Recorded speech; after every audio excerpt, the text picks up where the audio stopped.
Confused about which 3D design software reigns supreme for your projects?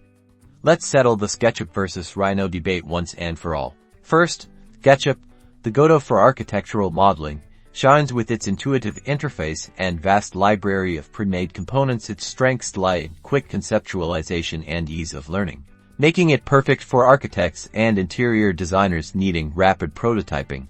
Now, Rhino, the king of nerds modeling, steps in, offering unparalleled precision for product and industrial design. See the complex curves and intricate details.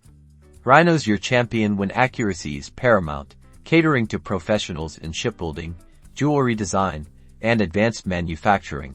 Rendering, SketchUp leans towards simplicity, ideal for quick visualizations, while Rhino, especially with plugins, delivers stunning photorealistic results. Compatibility is key. Both play nice with other software, but understanding their strengths allows smooth workflows. SketchUp excels in architectural documentation, while Rhino integrates into industrial design pipelines. So, the verdict: SketchUp's the speed demon for architecture, while Rhino's the precision master for complex forms. Your ideal choice hinges on your specific needs. Happy designing.